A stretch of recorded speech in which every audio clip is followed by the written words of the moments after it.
Spoštovane dame in gospodje, cenjeni predstavniki tiska, iskreno sem vam hvaležen, da ste se v takih razmerah udeležili te naše tiskovne konference, ki ima seveda namen predstaviti skupno izjavo Zbora za Ljubljano, kjer smo parafrazirali eno izmed predvolilnih gesel, tako se dela, mi pa trdimo, da tako se ne dela.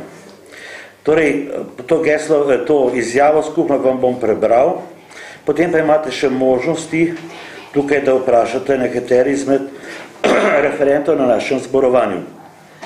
Torej, Zbor za Ljubljano podpira prizadevanja, ki imajo namen izboljšati življenjske razmere njenih prebivalcev ter preoblikovati glavno mesto Slovenije v enakopravno članico skupnosti evropskih prestolnic. Zbor za Ljubljano izraža posebno skrb za živo in neživo kulturno dediščino, pri tem izhaja iz spoznanja, da nekateri državni organi in institucije ne izpolnjujejo zadovoljivo svojih obveznosti. Protipravnost ravnanja ima v tem primeru znake nezakonitega in tudi protiustavnega ravnanja. Tudi Ministrstvo za okolje in prostor je po ustavi dolžno skrbeti za varstvo kulturne dediščine, pa tudi za varovanje načel pravne države. Ker je bilo slednje načelo pri izdaji obvezne razlage odlokov o prostorskih ureditvenih pogojih za območje urejeno v mestnem središču zlorabljeno, nanj upravni organ ne bi smel opreti gradbenega dovoljenja za gradnjo garaž pod Vodnikovim trgom. Vsaka gradnja pod površino pomeni poseg v dediščino, njeno poškodovanje in največkrat tudi uničenje. Arheološke izkopavanja mestnega jedra so zaradi globoke, zapletene in nepredvidljive stratigrafije ter nepredvidljive količine in kakovosti ostankov zapletena in draga. Pod današnjim Vodnikovim trgom se skriti pomembni deli srednjeveške in novoveške Ljubljane. Ker je na območju tudi pokopališče, govorijo proti posegom tudi pietetni razlogi.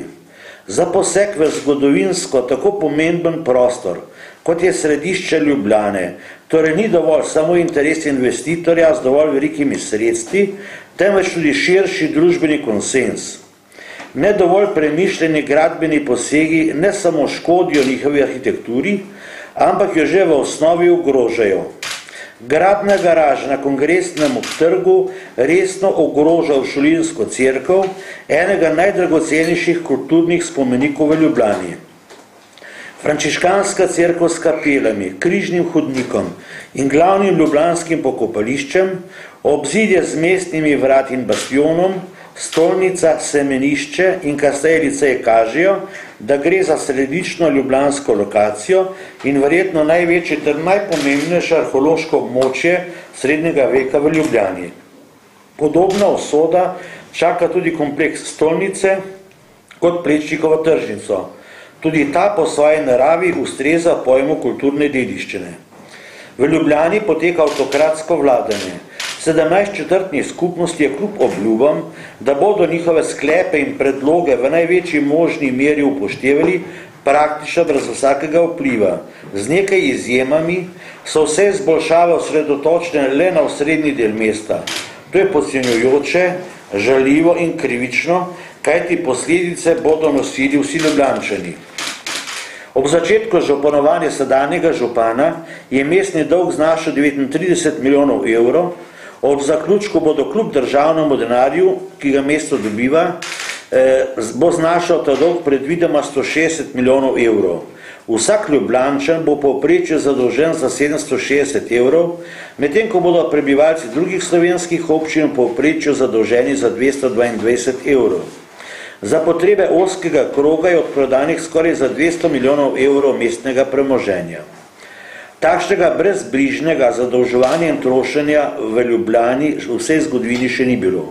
Podpiramo dobre projekte, to da najprej je treba zaustaviti zadolževanje in uravnotežiti proračun. Zapravimo lahko le toliko, kot ustvarimo. Ljubljana je last vseh prebivalcev Ljubljane.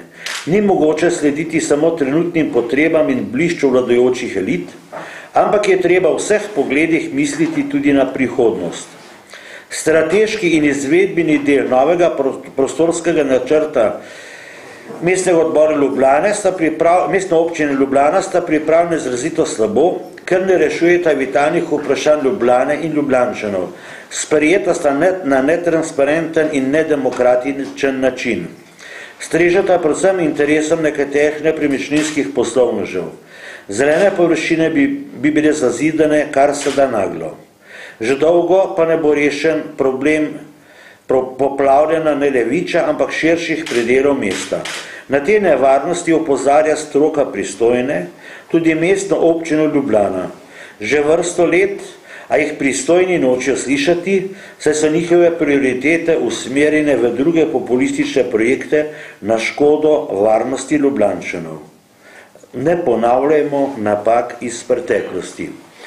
Torej, to je naša skupna izjava, ki je nastala na podlagi povzetkov referentov.